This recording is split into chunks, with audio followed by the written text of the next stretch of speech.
important. But if you want to write essays that inspire,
Check 1 2 1 2. Check 1 2.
Ladies and gentlemen, will you join me in welcoming the Honorable Judge Chris McGraw of the 22nd Judicial Circuit Court, City of St. Louis.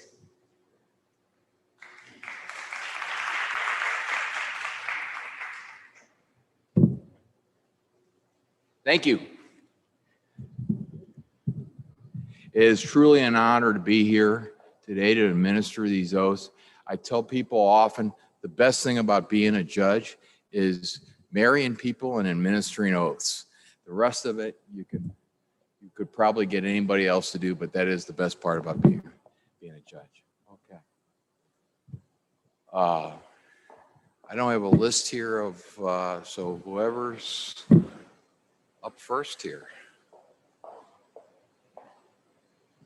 Do I have a list up here? You want to start with Ms. Natalie Val? Okay. All right.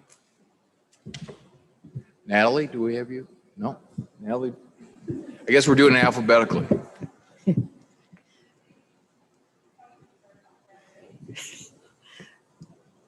Miss Antoinette Cousins. Okay. Hi, Miss Cousins. I think you want to, where do you want us to have them stand? Right there. Right there is fine. Okay. All right, Miss Cousins, please repeat after me. I state your name. Antoinette Cousins. Do hereby swear Do hereby swear upon my oath upon my oath that I do not hold that I do not hold any other elected office any other elected office in the city of St. in Louis the city of St. Louis or state of Missouri, or state of Missouri, and that I possess and that I possess all the qualifications all the qualifications required by state law required by state law to serve as a member to serve as a member of the Board of Education of the Board of Education of the city of St. Louis. of the city of St. Louis. I am not a party to I am not a party to any contract any contract with with or claim or claim against the board, against the board, either directly either directly or indirectly. or indirectly. I will not, I will not, while serving while serving as a member of the board, as a member of the board, become interested become interested in any contract in any contracts with or claim with or claim against the board, against the board, directly or indirectly, directly or indirectly, or as an agent or as an agent or an employee or an employee of any individual, of any individual, firm, or corporation firm, or corporation which is so interested. which is so interested. I will not be influenced I will not be influenced during my term of office during my term of office by any consideration by any consideration except that except that of merit of merit and fitness and fitness in the appointment in the appointment of officers of officers and the engagement and the engagement of employees. of employees. I will faithfully I will faithfully fulfill all duties fulfill all duties of the office of the office of the school board member of the school board member and will serve and will serve St. Louis Public Schools St. Louis Public Schools to the best of my abilities to the best of my ability as such. as such. Congratulations. Thank you.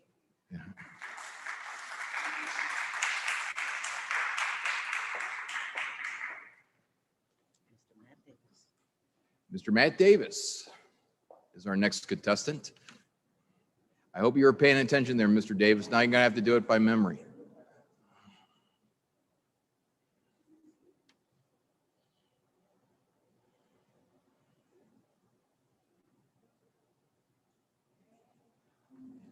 I hope you were paying attention. Now you're going to have to do this by memory. Okay, no, I'm not teasing. Yeah. Whenever you're ready. I state your, do hereby swear upon my oath that I do not hold any elected office in the city of St. Louis or state of Missouri, and that I possess all the qualifications required by state law to serve as a member of the Board of Education of the city of St. Louis. I am not a party to any contract with or claim against the board, either directly or indirectly. I will not, while serving as a member of the board, become interested in any contract with or claim against the board, directly or indirectly, or as an agent or employee of any individual, firm, or corporation which is so interested. I will not be influenced during my term of office by any consideration except that of merit and fitness, and in the appointment of officers and the engagement of employees. I will faithfully fulfill all duties of the office of the school board member and will serve St. Louis Public Schools to the best of my abilities as such. Congratulations.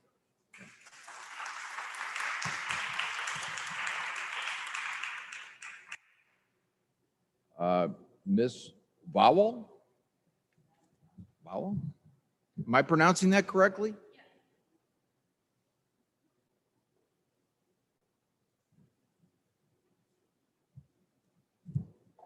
Hello, you all ready? Okay. I state your name. Do hereby swear upon my oath that I do not hold any other elected office in the city of St. Louis or state of Missouri, and that I possess all the qualifications required by state law to serve as a member of the Board of Education of the city of St. Louis.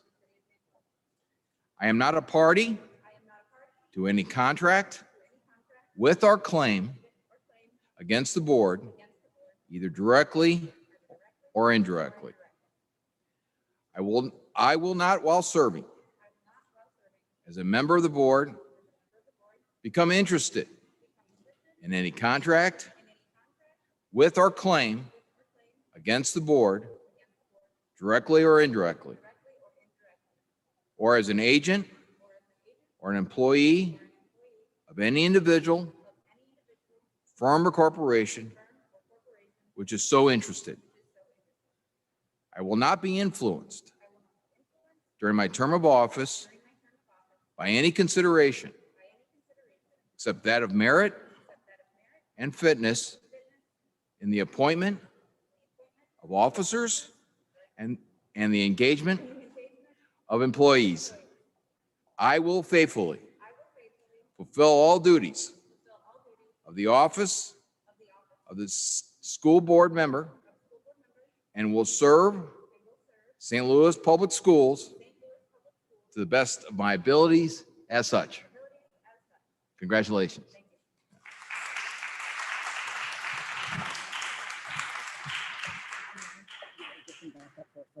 Okay. If we could get Mr. Davis and Ms. Cousins back up for a photo.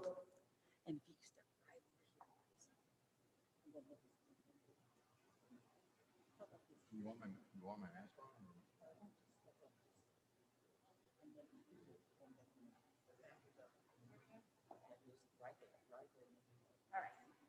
Okay, so Carl, where would you like to judge?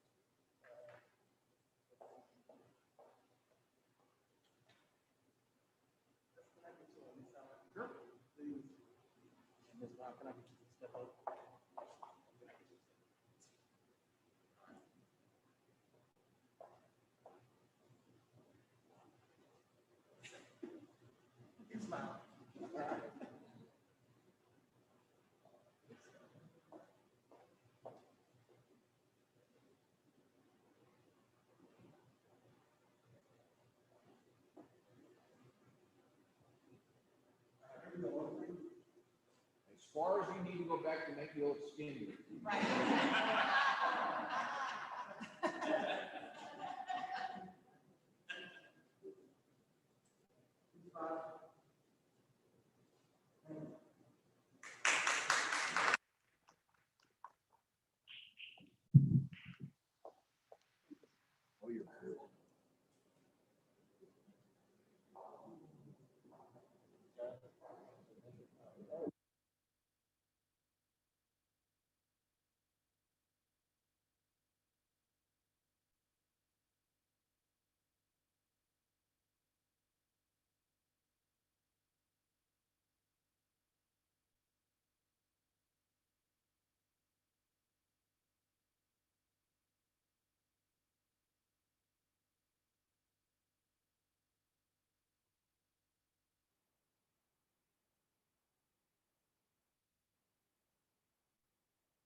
Thank you very much. I'd like to let everyone know that there is cake over here in the corner, and we can certainly serve.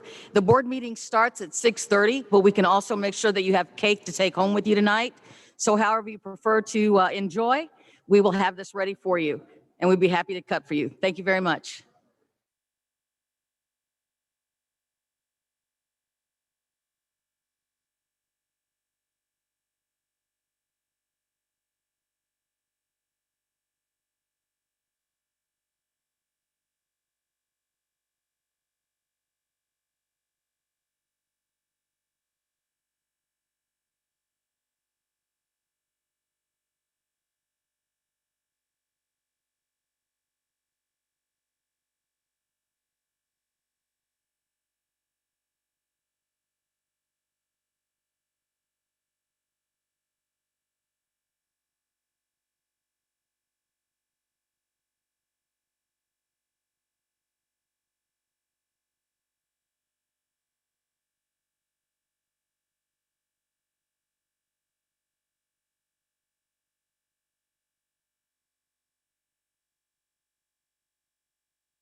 It is 6:30 p.m. Good evening. I would like to call this meeting to order.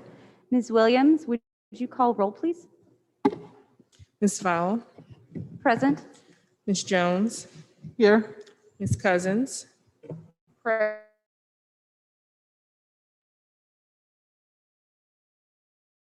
Fowler, a quorum. We will say the Pledge of Allegiance.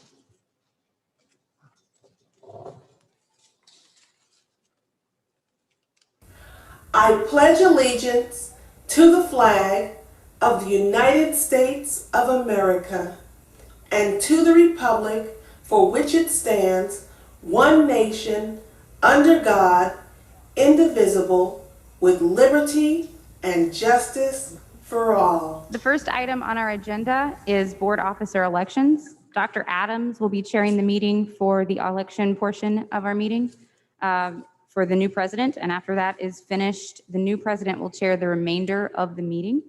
Dr. Adams, could you please read the description of duties of the president to begin the election process?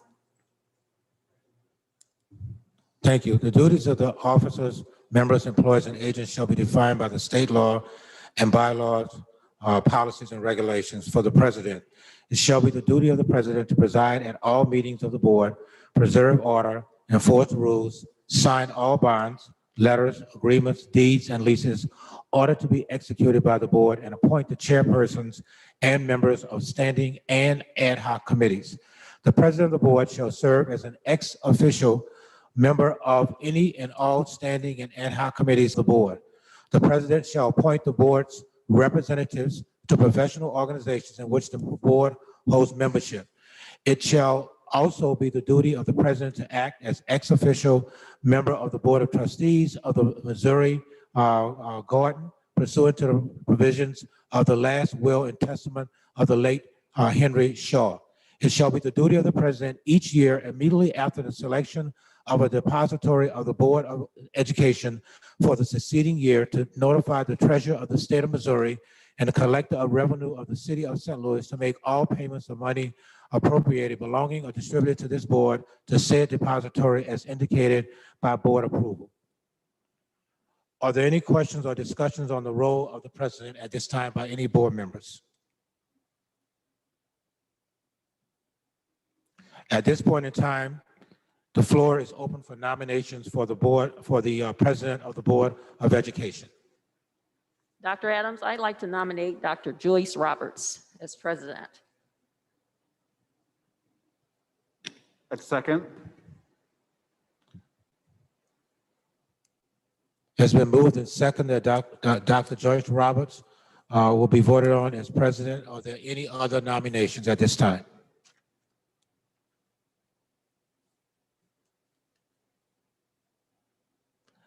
Not hearing any nominations, Madam Secretary, do you mind calling roll for the vote? Ms. Fowle, Abstain. Ms. Jones, Yes. Ms. Cousins, Yes. Mr. Davis, Yes. Dr. Roberts, Yes. Ms. Fowler, Yes. motion passed. At this point in time, Dr. Roberts, it's your role and responsibility to do the same for Vice President.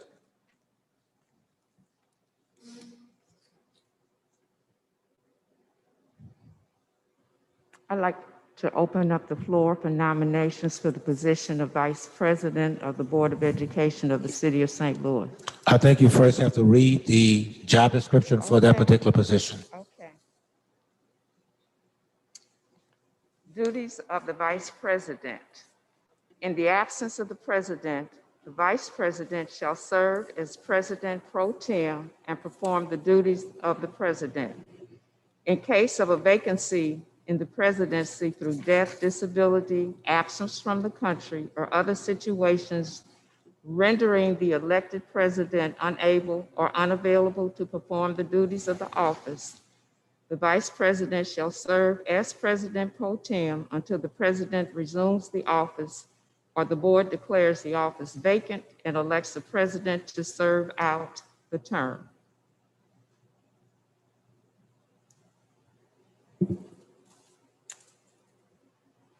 Now, are we ready to move forward in the nomination for Vice President of the Madam Board of Pres- Education of the City of St. Louis? Madam President, I'd like to nominate Donna Jones as Vice President. Second.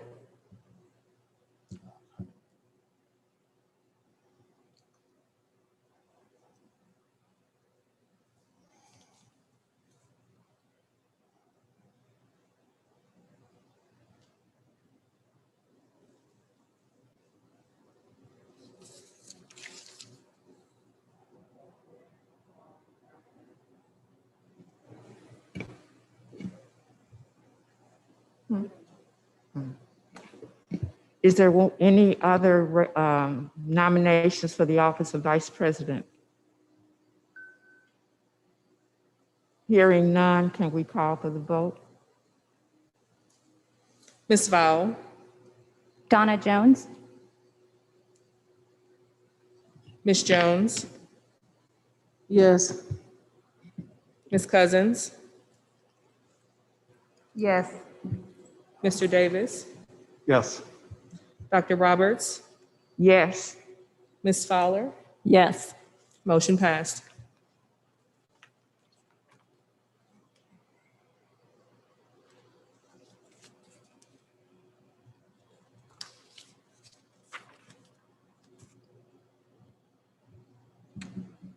Congratulations, Ms. Jones. And moving on to the position of Secretary.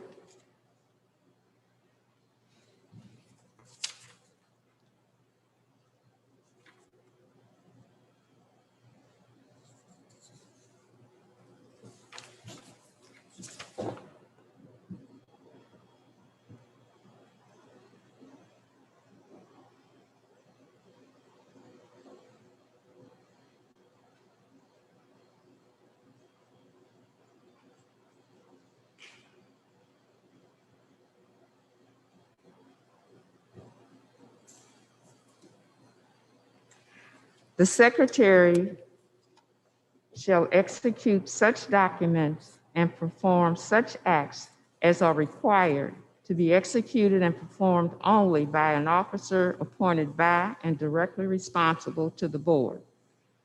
The Secretary shall have custody of the books of record of board proceedings and perform such other duties as the law requires and the board assigns. The Secretary shall promptly furnish copies of all communications directed to the board to each board member. Whenever possible, such copies should be furnished in time to be presented for board action, if appropriate, at the next scheduled administrative regular business or special board meeting. It is also the duty of the Secretary to cause written responses to be made to questions or requests for information made by speakers at board meetings when such questions or requests are not answered at the meeting. The floor is now open for nominations for the position of Secretary of the Board of Education of the City of St. Louis. I'd like to nominate Mr. Matt Davis. Second.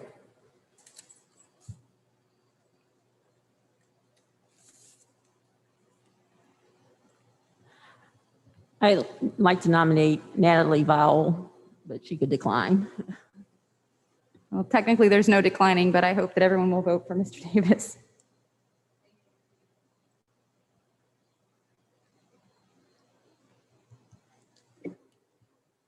If there are no other nominations, may we take the vote?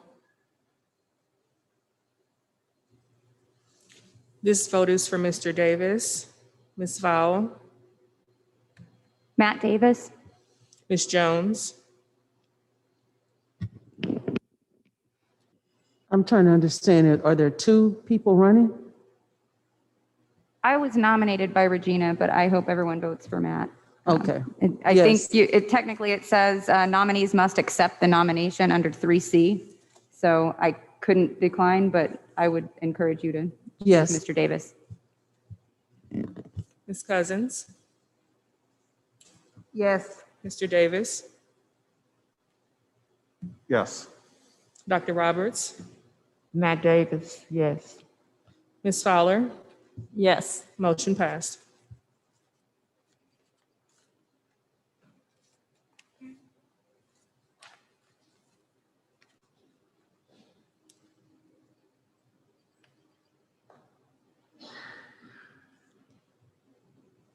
Now we go to approval of minutes and then make consent agenda reviews.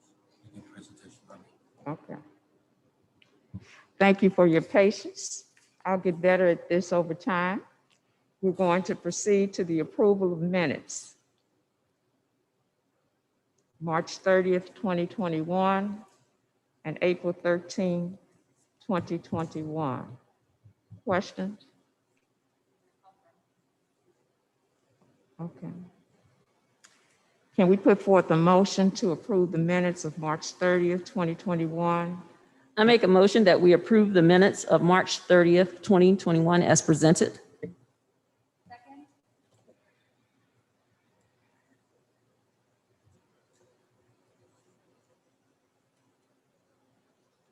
Ms. Williams, may we have the vote?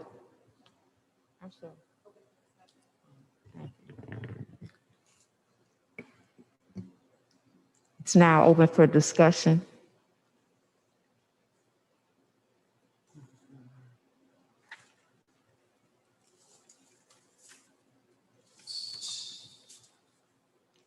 No discussions, we'll move forward with the vote.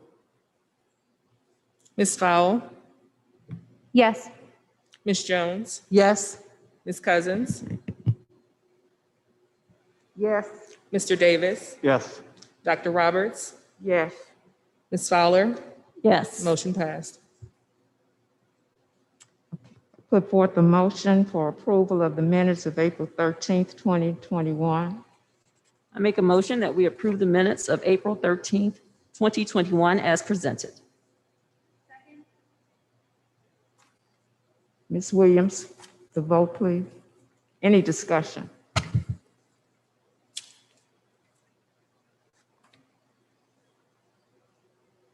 If there is no discussion, may we take the vote, please? Ms. Fowle, Yes. Ms. Jones, Yes. Ms. Cousins, Yes. Mr. Davis, Yes. Dr. Roberts, Yes. Ms. Fowler, Yes. motion passed.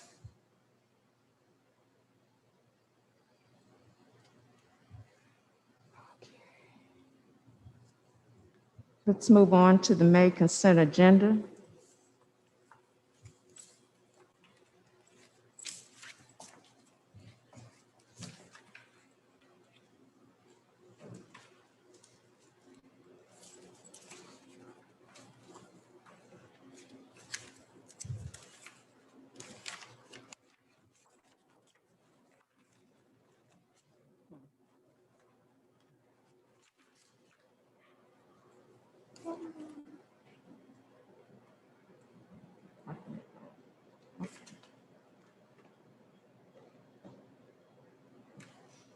Are there any questions on the May consent agenda? Yes, I have a question on item 05-11-2102. And this is to approve new contracts with Abacus Staffing. And I'd like to know, we have several agencies that are going to be considered, and I'd like to know, how does the personnel office interact with these agencies? Because there seems to be several. You have Abacus, Advanced, and ESS Trifecta. So that's what I would like to know. Ms. Jones, we put out a request for proposal, and these companies applied for the contract. Basically, we use these firms for various reasons, some for facilities, construction, finance, marketing, all of those kinds of things. But this particular resolution, it was put out on bid, but we use these companies to provide us with staff for a specific job. So that's why there's a variety of them, and they're aligned to the jobs that they can provide for our district. Okay, I guess, so where can I find out what their background,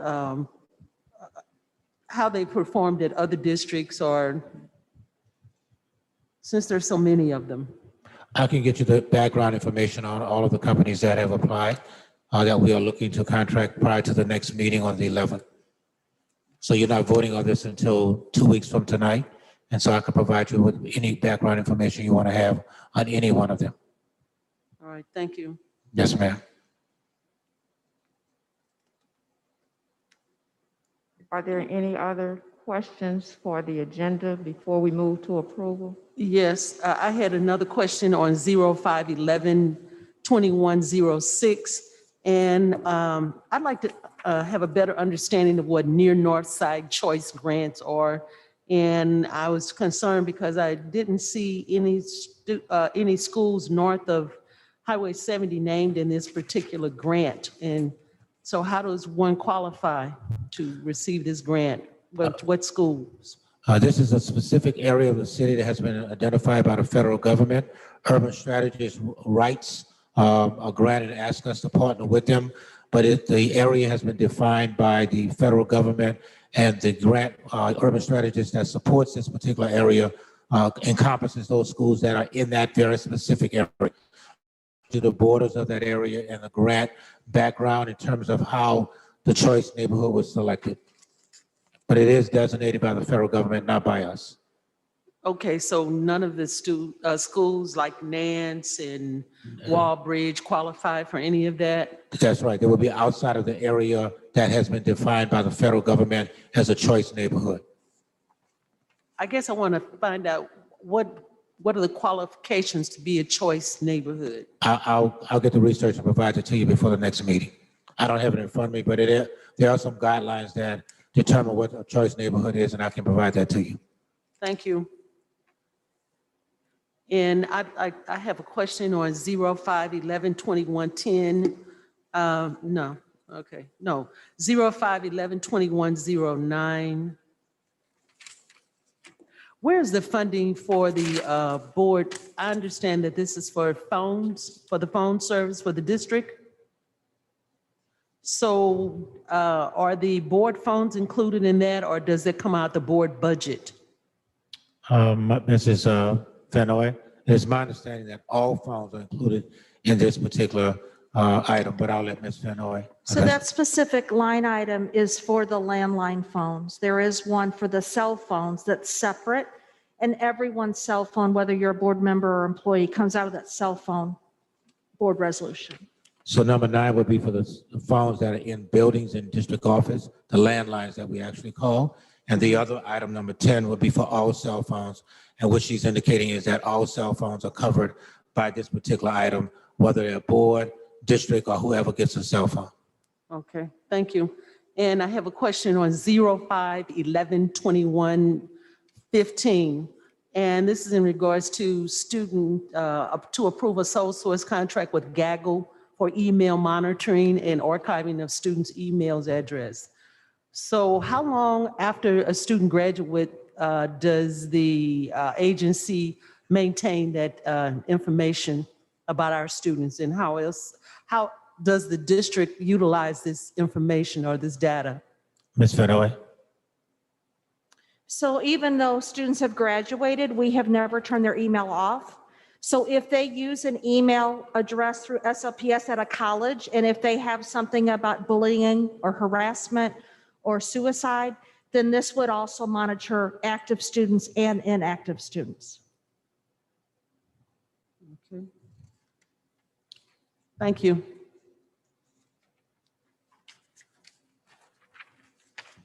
I have a question about 5/11/2108, and this is regarding the website. So it's for $20,000 for a website upgrade. First of all, is it $65,000 a year to maintain our website? Mrs. Willis and Ms. Fenoy? That's correct. The normal contract to maintain it, to host it, to supply all the information is $65,000. The $20,000 is an additional cost for this year. That additional cost will enable us to completely retool the website. We estimate it's a little outdated, and we have been working on trying to get the Blackboard company to create a new Ultra template for us, and that is in the works. It'll actually include training and making our website more user-friendly and more searchable. And of course, it's going to make it the image stand out a little bit better. We're going to have a lot more video, a lot more photos, and that type of thing. So we can give you a better idea of the retooling later, but that's what that's about. And was this something that was bid, or did we just approach this company because we have a relationship with them? This is the company that actually operates our website now. So no, it wasn't bid out. It was an extension of that contract. Okay. Is that a year-to-year contract, or? It is an annual contract. However, 90% of the school districts in the state of Missouri have the same vendor. So they are a preferred state vendor on this specific product. Okay.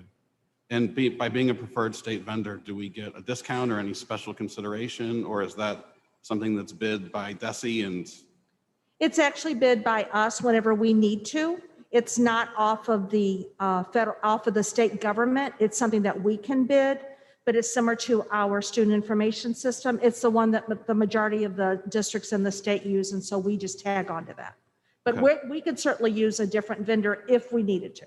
And I guess, sorry, first meeting, new person, and I guess being asked to approve these, I guess I just need to understand more what the process is for our information technology, especially since I'm sure there's new information technology that the teachers are using in the classrooms and will be using in the future. What the process is when we go and bid and look for other alternatives. Because I mean, I agree, the website needs a lot of help. The normal process is we normally do a 3-year contract with a company and annually renew them from year to year. And then we put it out on bid normally on the 3rd year. That is our normal process for most of our goods and services. And I would also offer that Blackboard has been a very good partner. The website is simply outdated, and this now gives us the opportunity to put our creative hats together and to get something that we can all be proud of. And is that work going to be done in-house, or is some of this $20,000 possibly to hire an outside writer or designer or something like that? Blackboard will partner with our existing team to upgrade and to change the flow of the website. We will do a lot of the work, and their engineers will do the rest. Okay, thank you. Yes, sir. I do have another question, so you guys might want to stay close, because my next one is on the SIS system, 51121. Oh, 17. I had a follow-up on the website sorry. question, if you don't mind, Matt. So I just wondered, you mentioned making it more user-friendly, and I know that we've received many complaints over the years. Are we tapping into the complaints that we've received with tech support and issues with the website to kind of address some of those problems? Basically, how are we designing the new user interface, and what is the ideal user we have in mind? I would hope it would be families and students, and kind of addressing some of those technology gaps, particularly on older cell phones. It is difficult to navigate our Yes. website. So just making sure backwards compatibility is part of that as well. Absolutely. Technology has changed so much in the 5 years since we launched that website. It took a lot of man hours to get it launched to begin with, and it's going to take some time to get it revamped. But we're excited about the opportunity for doing that, because right now we're band-aiding everything. If something comes up, we fix it at that time and we don't go any further. And this will give us an opportunity to overhaul the whole system. So yes, we are aware of the complaints. We use it ourselves and we know what those are. And we also have some very great photography and videography that we're just not able to use in the best ways. This will help us do that. Thank you. Mr. Davis, you had a question regarding number 17? Yeah, my next question is number 17, kind of along the same lines about the bidding process. Now, I know I received an email response that this was a preferred vendor by DESE. My question is kind of along the same lines as Natalie. Have you done any usability studies or surveys with faculty, staff, parents, students, if this is working out as intended, I just know as a parent, it seems like, and I have elementary school kids and I know they use it more in the middle school, but there's a lot of functionality that just is completely not used. And for $450,000 a year, I would hate to know that we're only using half the product or it's not working well for everybody. So I just didn't know if you've reached out and have checked out on that. And I also just spent like 5 minutes looking at other large school districts, and they don't all use this DESI product. Rockwood, Parkway, North Kansas City, Springfield, they use other options. And so I guess my follow-up question is, have you followed up with them and asked them why they use that other system and if there's something that works better? Understood. Do you want an answer now, Dr. Adams, or should we write something and send it? I think we could provide with Mr. Davis something prior to the next meeting. Understood. I do have just a comment. It's something that we talked about in the Saturday session that we had. And I think it's important that as board members, this is important that we actually understand the required procurement procedures. And I did go online to go through the procurement processes of the board. And I thought that there are certain requirements that the federal government requires. Anyone who receives federal grant money, there are certain procurement processes that the federal government requires an organization to go through. They are pretty stiff. I did go through the procurement processes of the board of the public school system, this public school system, and they are even more stringent than the federal requirements. So I think it would be a good idea, and something we had talked about is maybe having Ms. Banks come in and talk about that. And I think it'll actually help give a certain comfort level to the board members on these processes and how you guys have to go through certain different processes depending on the contract size and things like that, certain things that the federal government requires because of certain conditions. I think it'll really help us to be enlightened. I'm familiar with it because I came from an organization that had to abide by those federal processes. So I do think it would be very helpful to the board if we understood the procurement processes, because SLPS's procurement processes are actually more stringent than the federal government requires. So. We can provide that to the board at the next work session. I think that's an excellent idea. There are some, as you said before, strenuous processes that we have to abide by in terms of how many days things are out, who applies, what's the screening process, the MWBE requirements, but we can provide that to the board at the next work session. I'm not discounting any questions. The questions are still good. I just think it will help us understand the process. I do have one last question, please. And that would be 05-11-2134. And this is to approve the renewal of the purchase of services from Follett School Solutions to provide library collections. And I want to know where can we go to see what type of books that we will be purchasing? Are these just audio books or are they bilingual? And the virtual students, will they have access to these books? Are they Braille books? How does that process work? I can get you that information as well. I don't have it in front of me, Ms. Vanoy. You may have a better idea. I know Dr. Royster manages this particular item. So this is a software to track all of our textbooks, Yeah. not necessarily knowing everything that we're purchasing at this point or viewing them. It's to track so we know who checked it out, who checked it back in. We get the barcodes from Follett and from the other textbook vendors so that they come ready to be scanned into our system. So this is a software application. I think you're asking a different question that Dr. Royster could probably answer better. Dr. Adams. Thank you. Thank you. And I'll have that answer for you for the next meeting as well. Thank you. Not aligned to here, but separate from this.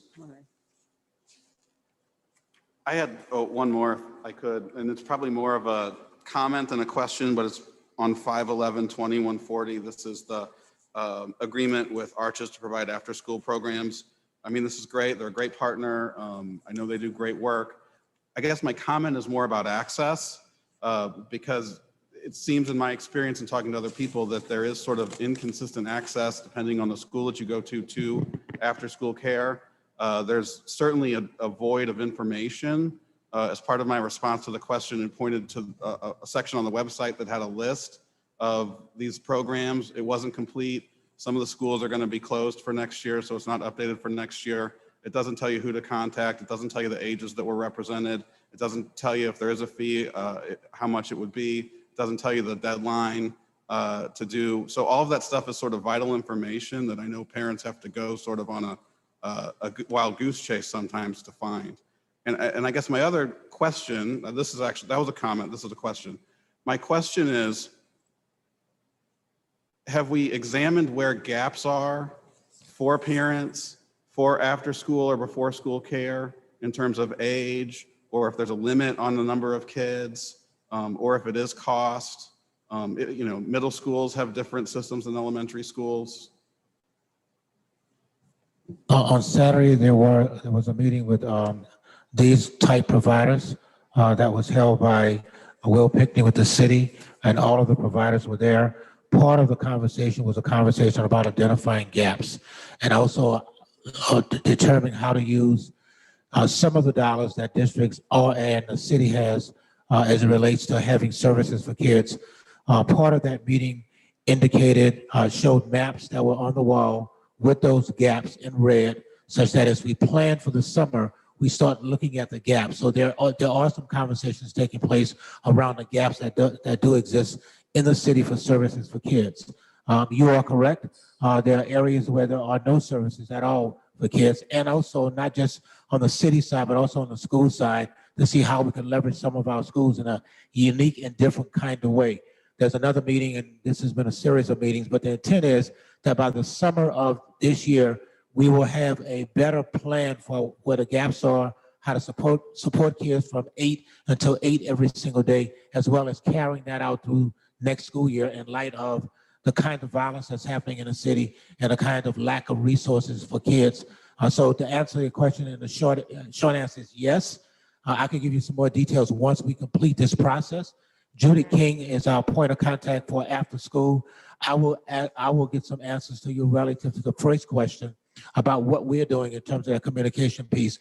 But there is a citywide effort, including district resources, charter schools, and all of the after school providers, whether that's Flint Fowler, Boys and Girls Club, but all of the providers were at the table discussing how we could do a better job of filling those gaps. That's great, Dr. Adams, thank you. Mm-hmm. I have a question. 05-11-21-25 Chad. I see, and I know that suicide is really becoming a huge epidemic here, especially within the city of St. Louis. And I'm seeing that they've identified certain schools. Is it because these schools are those that may have suicidal issues, and why, or not why, but how do we assess and identify other schools that we may see that to be a need, and they will probably definitely need assistance from Chad? I'll get you a response for the next meeting prior to the vote on this. I think the background information has it on the website, or at least in the document, but I'll make sure that Ms. Marietta provides this information. I think, and don't quote me on this, part of the challenge this year was a challenge that we could not actually provide services because we were virtual.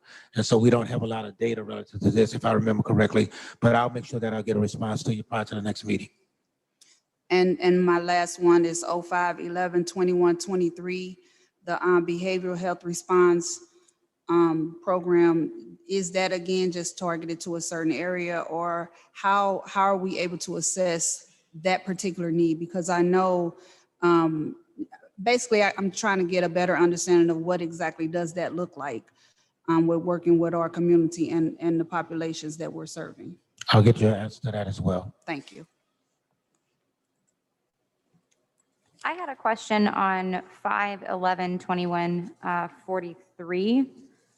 We approved a contract with our district's lobbyist. I'm sorry, I'll read this. It says to approve an amendment to Board Resolution 69-2008, a contract renewal with Stephen R. Carroll and Associates to provide legislative services and related legislative services as the district's lobbyist to increase the contract amount by $15,000 for the same period of July 1st, 2020 through June 30th, 2021.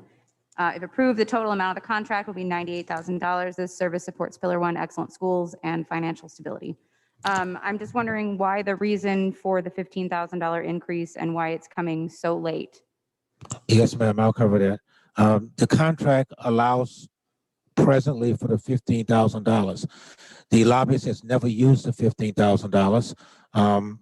When I spoke to our attorney, while it was already in the contract, because the board did not approve that amount, I had to come back to the board to ask them to approve the additional $15,000. So the contract calls for $83,000, if my math is correct, $1,000 for this particular lobbyist. In the guts of the contract, in the language of the contract, it says an additional $15,000 for an additional lobbyist or travel or whatever the case may be. And so I had to come back to the board to approve the additional 15 that was already in the contract, but wasn't articulated when the board approved the original resolution. And so this is a very unusual year. In Jeff City, I was there earlier today testifying relative to a bill that might impact the district dramatically. And so the lobbyist has secured a second lobbyist, which the contract allows him to do for this particular cost, as well as travel or some other piece, but it's additional 15,000. So that is why the board is approving this at this point in time. It's late because I wasn't aware that the board needed to approve the information that was already in the contract, at least to fix them out. And once Mr. Sanoma indicated that I needed to do so, we put it back on the agenda for that to occur. So I'm guessing this was just recently noticed as costs racked up, or I'm not sure why the timeline. January is when we were made aware of it. February was reviewed. And then March, it gets the agenda and you're approving it at this point in time. So it was just a timeline in terms of our system of getting it to you. I didn't think I needed to get it to the board to approve it because it was already part of the contract. Once Mr. Sanoma said I needed to do so, that's why I had to come back before the board to do so. Okay, I think I understand. So basically, the original motion voted on in 2020 should have said $98,000 That is total. correct. Yes, ma'am, So because it encompassed everything that could be spent. Although he normally only spends $83,000, this year was a unique year in terms of what's happening in session, and and I agree 100% that an additional lobbyist that he could hire under his contract to assist. Okay, and just for clarification, we do not bid out our lobbyist contract every year, or we don't do an RFP. How is this decided for renewal every year, and when would we be considering a new person, if ever?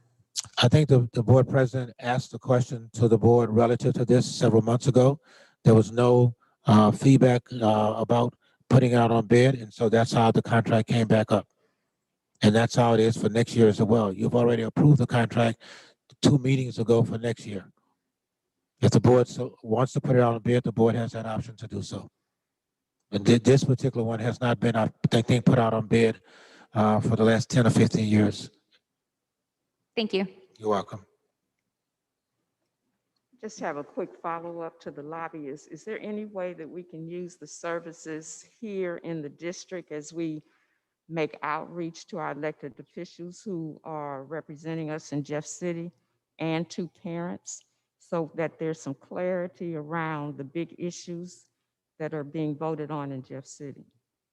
So you're asking if that is the lobbyist's responsibility? I'm not following, Madam President. I'm asking, is he available to answer questions specific to things that impact St. Louis Public Schools in Jeff City? And if that Yes, can ma'am. be, Yes, ma'am. okay. What we normally do in the last 2 years obviously have not been normal. We try to have a session where we have the local legislators provided a breakfast or a lunch, and we provide our lobbyists and the board president of the board can come and talk to our representatives prior to the session starting. We normally do that in December prior to the January session opening. Dr. Adams, I have a question, but just also I have a follow-up to Dr. Roberts' question. I have noted that the Carroll and Associates group, if you have questions about, certain issues coming forth, he responds fairly quickly, even to an individual. So I was pleased that he does that. But the other question was, we had talked about actually getting a lobbyist to work with our local government. And I was wondering where we are on that. The RFP is being finalized. I suspect the board will be able to review it in the next couple of weeks, and then we'll put it on the street by putting out an RFP. But Mr. Sanoma has been working to finalize the RFP.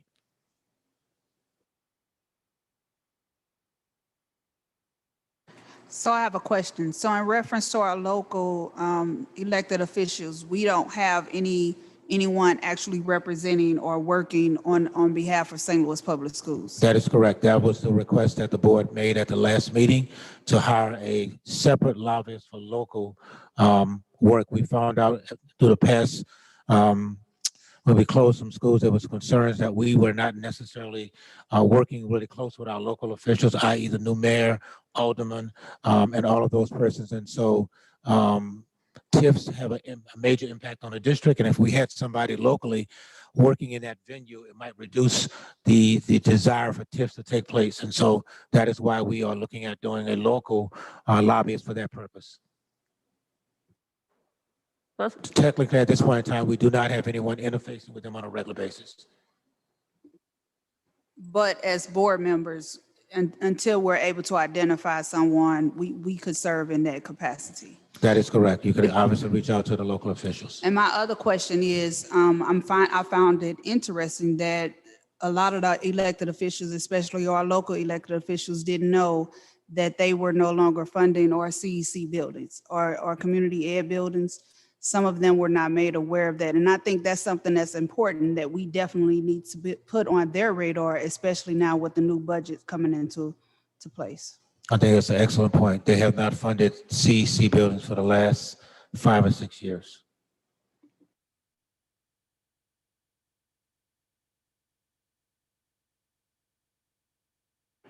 Are there any additional questions?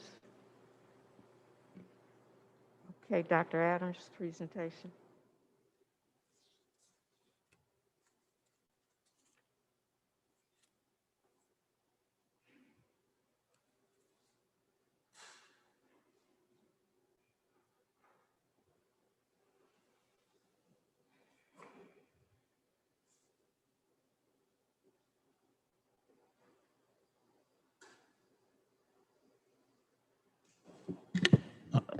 The board and the superintendent have had several conversations relative to the end of the year and the calendar. And what I am asking the board to do tonight is to look to revise the calendar based on our prior conversations regarding the end of the year and our ability to reduce the number of days for students, but allow staff to be in place because of the following reasons. And so what I'm asking the board to do is to look at the recommendations of the superintendent relative to the calendar revisions. The calendar adjustment will support the following. It allows for staff who will be teaching or supporting summer school to participate in professional development during this time, which will allow summer school to begin on Monday, June the 7th, 2021, instead of Wednesday, June the 9th.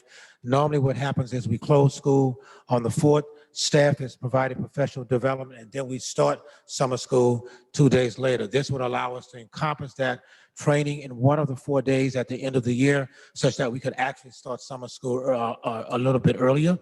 It also allows for the staff of schools that we're closing or moving 8 schools to continue to pack their supplies and materials for the move that the board has approved, the closing of schools. And so we want to give those persons additional time to do that.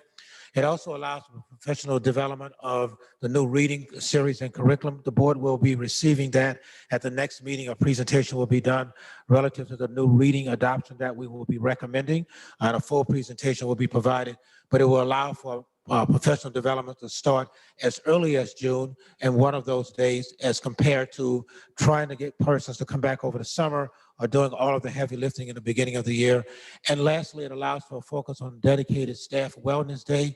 The board is not fully aware, but as of last week, the district has lost 15 staff persons as a result of COVID and other issues as well, and some 20 students. So that's 35 persons who've been impacted by this particular year. And we want to give some time to our staff to breathe. This gives them an opportunity to do that. That is the reason why we are making this recommendation. It should be noted that we already have more days than the state requires to approve a revision to the 2020-21 school calendar by adjusting the number of student days by 4 days.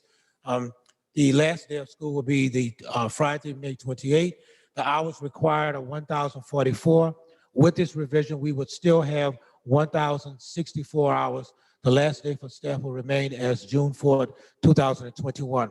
Should be noted, when the governor changed the calendar last year, for the beginning of this year, it requires schools to start 2 weeks before Labor Day. We normally start earlier than that point in time. And so in my 12 years as superintendent, I can only remember one time where we've gone past Memorial Day.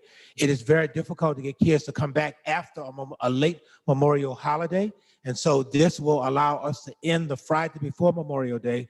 Memorial Day will be on Monday, and then staff who have a contract for 210 days will continue to work in the spaces that I indicated here. So I've talked to the board about this, I think as early as January, February. I'm bringing it to the board now so we can have enough time to notice parents that we are looking to make the adjustment for the last 4 days, at least the first 4 days in June. I'll take any questions that the board might have at this time. If the staff works until June 4th, when will that wellness day take place? At the Tuesday, we're looking at the Wellness Day on a Tuesday. On the 8th? On the 2nd. On the 2nd. On the 2nd. Oh, so Right. they'll be out of school on the 2nd then? Students will be out of school on the 2nd. Staff will be there. The full staff will still be there on the 2nd for the Wellness Day. On the 3rd, we're looking at the reading curriculum taking place. On the 3rd, and I don't have it in my head right now, but the 3rd is another day that we plan. I can't remember what the moving and that kind of stuff. And then the last day is a teacher record day, which has to be dedicated 100% for teachers to complete their records. So a staff wellness day, a day off, or am I missing something there? It is a day where professional development will be provided to staff around how to do a better job of taking care of themselves and celebration. So they're not off. They are coming to the building for those 4 days. It's just that we're dedicating that day as a wellness day for a number of activities are being planned. I can provide to the board that our social work department is working on activities to plan to work with the staff. Some of it's around celebration. Some of it's around grieving the losses that have taken place throughout the year. As I said before, 15 staff persons and 20 students. And so almost every school has been impacted in some way, shape, or form. Okay, I just misunderstood what Yes, the ma'am. wellness day meant. Yes, ma'am. Dr. Adams, is this for all staff, meaning the teachers, administrators? 100%. Okay. 100% with the exception of custodians and maintenance, because they're not tied to a school environment. Okay. Safety officers. Safety officers, 100% of the staff.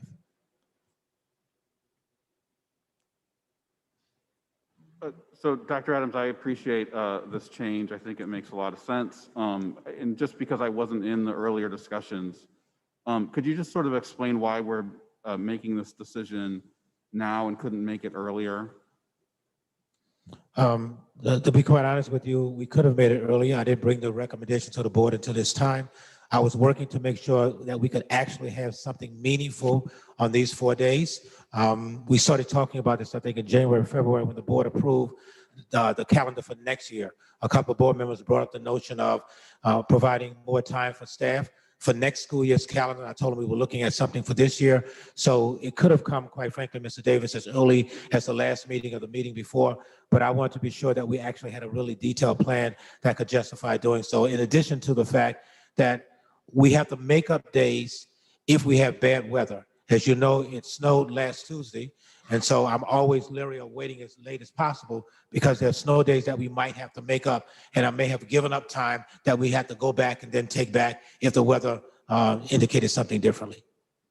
Yeah, and I appreciate that, and I appreciate the balance that you have to strike. I guess I would just want to acknowledge that there's a concern that I have personally, and I think parents also have, with these late changes in the calendar. You know, arranging for childcare, arranging for vacations, doctor's appointments, people schedule that around the calendar.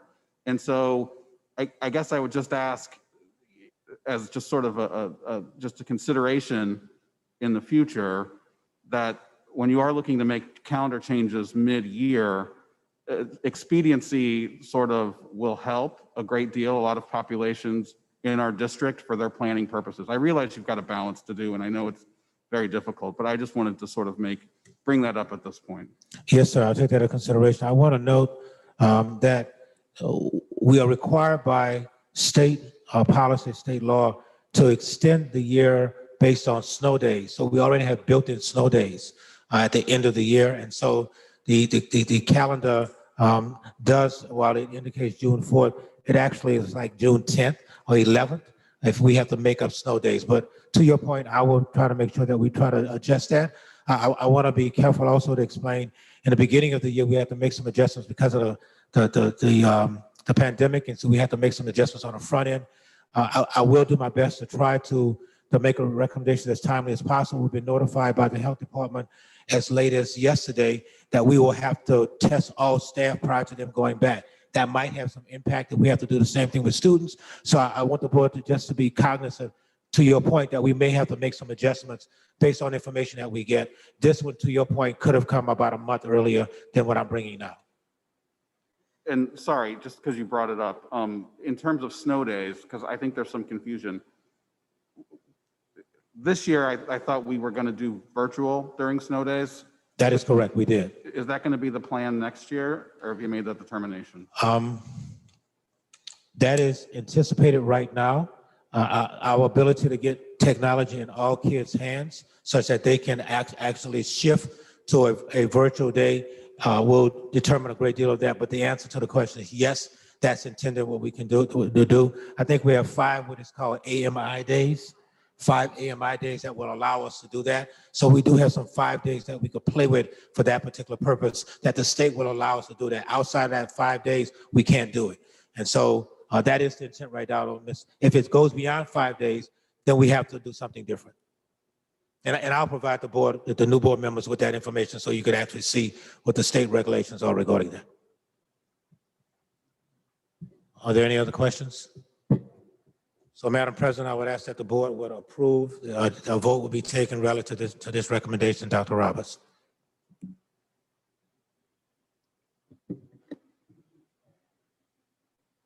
Is there a motion to approve the recommendation for the change in calendar as presented by Dr. Adams? I'd move to accept the recommendation by Dr. Adams for the change in the calendar. Second.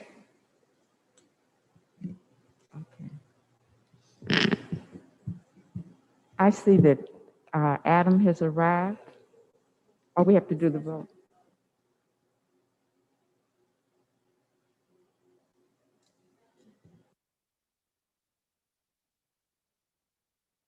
Any discussion on the calendar revision? Seeing that there's no discussion, Ms. Williams, can we take the vote? Ms. Fowl, Yes.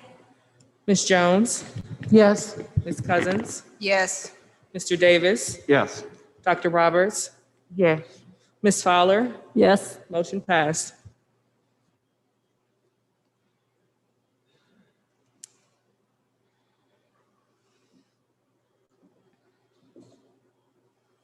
Dr. Adams, I do have a quick question. I'd like to go back up to item number 3 under open session. Did we skip that?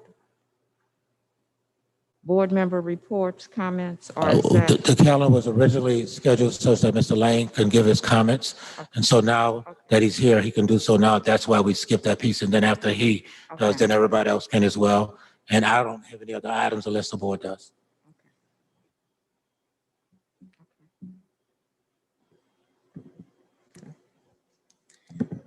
All right, members of the board, superintendent, district employees in attendance, and then St. Louisans watching.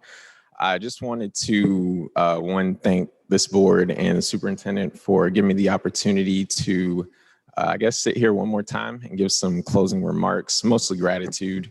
So I just wanted to be able to share that this evening. And I wrote it down so I won't be long-winded. But first, I just wanted to say thanks to everyone who reached out in light of my recent appointment as the next treasurer of the city of St. Louis. I am truly overjoyed by this opportunity to continue to serve St. Louis and the people of this city. Unfortunately, and I think obviously this means that one path is ending. So unique to the St. Louis Public Schools Board of Education, school board members are not allowed to hold any other citywide office, and thus my time here on the Board of Education has come to an end. I did want to say a couple of things. The first thing was about one of the many narratives before I joined the board was that people didn't show up for the school district. And I think we've seen, at least I've seen over the last 2 years with us regaining local control and us having conversations around how we reimagine our schools and us having conversations around closures and consolidations, that the people of St. Louis have showed up, the communities have showed up, our teachers have showed up. Even a lot of our elected officials have showed up, and I just hope that they continue showing up. And I know I will continue to show up.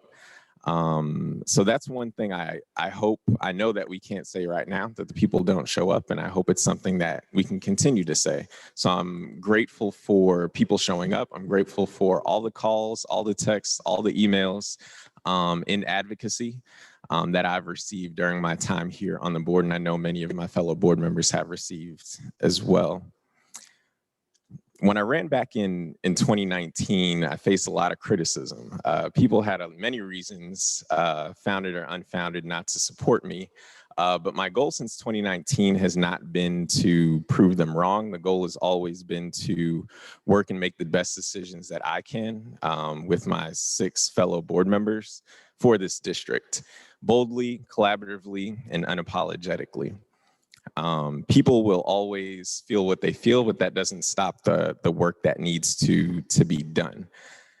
When I took this role, I said that whether I'm here for a term or many terms, my goal was to leave it all on the field, to use a sports analogy, or every time that I show up, not leave or finish my time here wishing that I asked another question or wishing that I would have spoke up on a certain subject or spoke up for or with another board member or not done something. I wanted to make sure that whenever that time came, I could say I did everything in my power. I used my voice the best way that I possibly could have. And I feel like I did that. My approach was to do what was best, not for the students of the district and for this board and for this city, and not to make a decision or not say something or say something for the purpose of holding on to my seat or getting reelected. So someone will take my place, as you all know. The mayor gets to appoint that person. And as time goes by, many of these board seats will be filled, many district positions will be filled, teacher positions, et cetera. And I often get asked, especially about board members, what the ideal or who the ideal board member is. And I know we have some new board members here today. Some of you I've talked to, some of you I haven't, but I always say it's someone who is thoughtful, collaborative, and someone who understands they are not just one vote, but part of a collective and should be working as one, not necessarily always agreeing, but operating as a high-functioning team to make the best possible decisions for the educational experiences of our students. And of course, work with our superintendent to make sure that these things get done, that we can realize greater results for our kids and our families. We've had moments of brilliance, but that truly, being able to harness this is something that I believe will be the work of this board going forward, and something that's truly going to lead to that transformational change. Can I start with the quote? I won't get emotional. I'll start with the quote. So my all-time favorite revolutionary, Huey P. Newton, said, "The task is to transform society. Only the people can do that. Not heroes, not celebrities, not stars." So I say that to say your advocacy doesn't go in vain. And when I say that, I mean, of course, the people on this board, but also the people that are watching via YouTube, the people that are not watching via YouTube but have a stake in this district. The emails mean something, the calls mean something, you showing up means something, and that advocacy does not go in vain. If we vote in a way, or if this body votes in a way that you disagree with or don't think is the way that you believe is right or the best choice, understand that this board does think about it and have those conversations and discuss, but that doesn't mean that your voice is not heard. At the same time, we are here. This board is here to represent you, so know that you can call on them, and I hope they make themselves available to be called on. And if they don't want to hear from you, then they're in the wrong business. I'll start to close, so I won't get too long, but one of the things that I'm most proud of, not in just my work on the ad hoc budget committee, but more so proud of the unanimous support, especially two Tuesdays ago, that I got from this body to be able to move forward and create the Standing Committee on Budget Equity and Transparency. And while I do vacate that spot, I know that that is crucial and critical work that needs to continue, and that I would like to continue. So even though I can't serve on this board, be it the will of the president who does appoint committee chairs, I would love to continue that work. And I feel like it probably aligns directly to what I'll be doing for the next at least 3.5 years. But again, that's up to this board. I do want to end on some gratitude. So thank you to my fellow board members that have served with me. Donna, you've spoken a lot about how our civic officials need to be engaged in this conversation. I can guarantee you that I was up in Jeff City today, which is why I was pretty late, but had a lengthy conversation with 2 representatives from DESE and the state board about the conversations that we have here. And I definitely want to continue that. And my door is always open in City Hall at room 220. You can always visit. You all can all visit and let me know how I can be a partner in this work. I want to give a special shout out to Dr. Roberts. We ran together in 2018. I don't remember all of your platform, which was great, and you said a lot of things, but what I do remember is you said, I am qualified, and I'll never forget that. But besides that, I always say whenever I go somewhere that Dr. Roberts is the hardest working board member. And I don't think maybe I've never said it in this platform, but I do want to say that. And that's very true. She's at everything. She's always on top of it. And I appreciate that. That was something that I could look up to and learn from. And it's been great working with you. And it might seem to the outside that we always agree. We didn't, but we had many conversations offline and online to make sure that we were, again, making the best decisions for kids in our district. I want to thank Dr. Adams. Dr. Adams, it's not an easy job that you have. And you can't please everyone all the time, and nor do you try to. But again, I believe that you, in my last 2 years here, are definitely making strides to learn what this board is. And I know it's still a transition from the SAB, and now you have new board members, and we'll have one more. But I think that you have carried yourself well. Of course, my ask, and I know it's the ask of the board and the ask of the people, is that you continue to put the educational experiences of students in the district first and help to move our district forward, our students forward, which will help to move our city forward. But I thank you for the advice that you've given me, the calls that you've taken when I've had questions, the meetings that I've shown up to that I needed to, the meetings that I've shown up to that I didn't need to. We can laugh about it now. But I do appreciate that. Yes, so I already said that you all have, to the new board members, I wish you luck in this position. And again, like I've already said, Office 220 in City Hall is always open to the Board of Education. I would like to continue to partner. There were a couple of things that the Treasurer's Office, while I was on this board, was able to do, especially during the pandemic, to get resources and information in the hands of students. And again, those were some quick calls to Dr. Adams, and he made sure that we could disseminate that information. I would love to build and continue that partnership. And, to the people, I really appreciate your support. I really appreciate you challenging me as well, asking me questions, holding me accountable.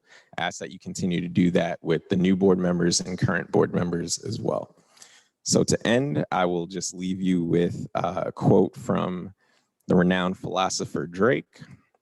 I just hope that you miss me a little when I'm gone. But thank you for my time here. Ms. Willett.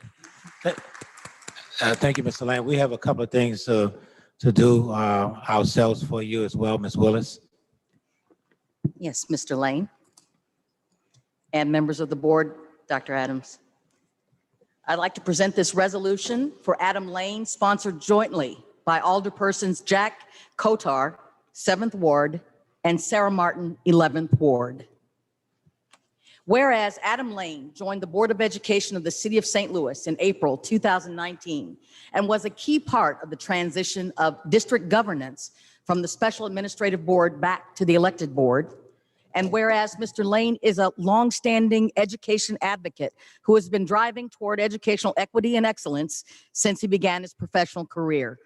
And whereas while building considerable strengths as a new board member, Mr. Lane stayed true to his commitment to student excellence by continuing to tutor students in math, writing, and ACT prep. And whereas Mr. Lane has, as evidence of his many accomplishments in a short amount of time, emerged as a leader and was instrumental in establishing the board's ad hoc budget committee, serving as chair and promoting fiscal transparency.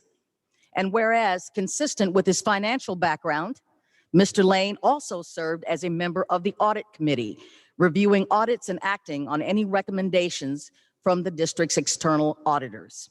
And whereas Mr. Lane also served on the board's ad hoc mission and vision committee and has worked diligently in support of the district's transformation plan, which prioritizes excellence, fairness and equity, cultural responsiveness, literacy, and community partnerships. Now, therefore, be it resolved by the Board of Aldermen of the City of St. Louis that we pause in our deliberations to say thank you and good luck to Mr. Adam Lane for his service to the citizens of St. Louis through his work on the Board of Education of the City of St. Louis.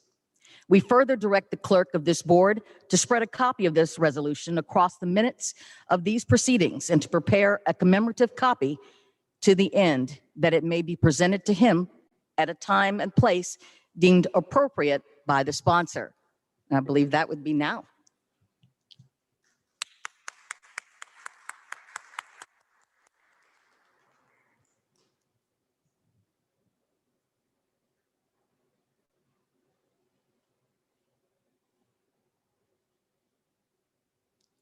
Mr. Lane, on behalf of the St. Louis Public Schools Foundation, there will also be another gift coming your way, and we'll bring it to you when it arrives. Thank you very much, sir. I'll just have one comment and then, Madam President. For those who don't know, Mr. Lane began his career here as a Teach for America teacher, and it's appropriate that he ends his career here as now the new treasurer of the City of St. Louis. Thank you very much for your service.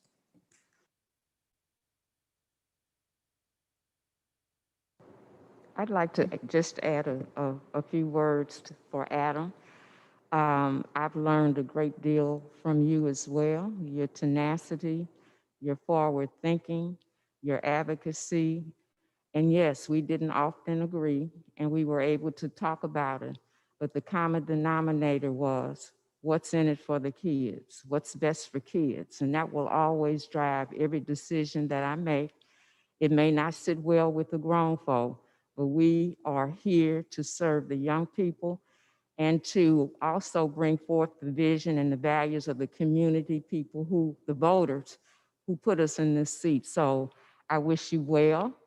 And will your phone number remain the same? Okay. And I say that is because you still have some gifts and talents that we can use. Farewell. Thank you, Madam President, Dr. Roberts.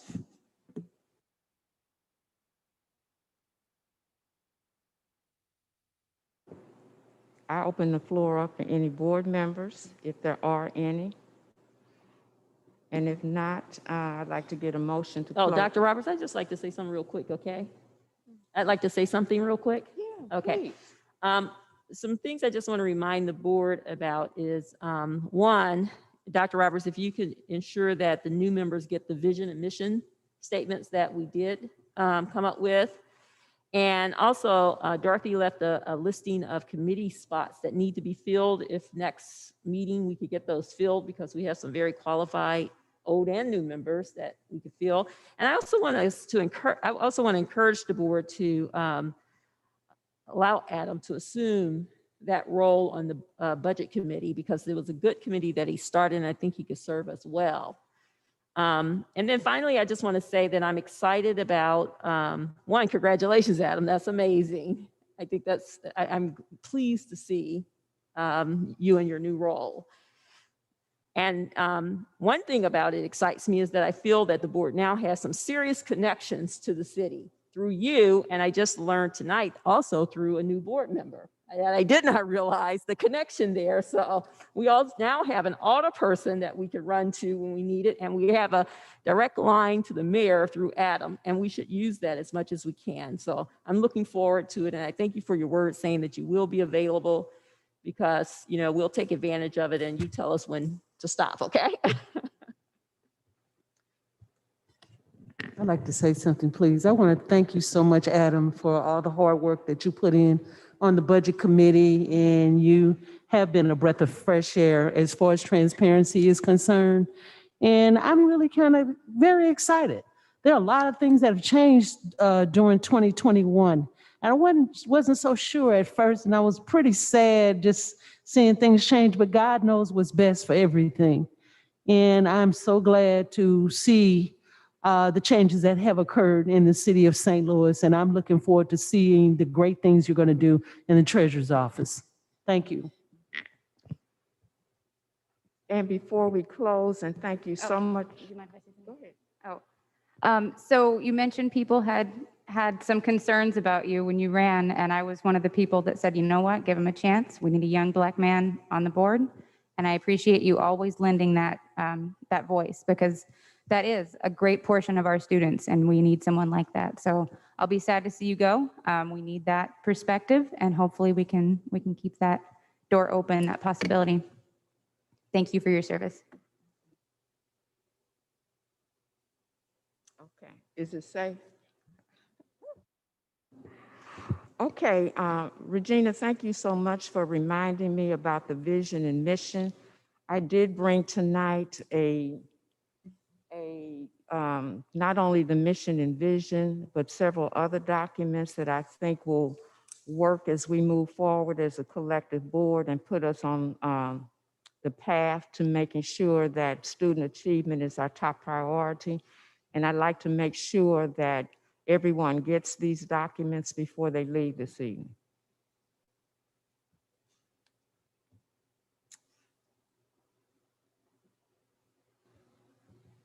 And with that, is there a motion to adjourn? Are we going into closed session or just adjourning? Just adjourn. We don't have any items for closed session Okay. tonight. I make a motion that we adjourn this meeting at Second.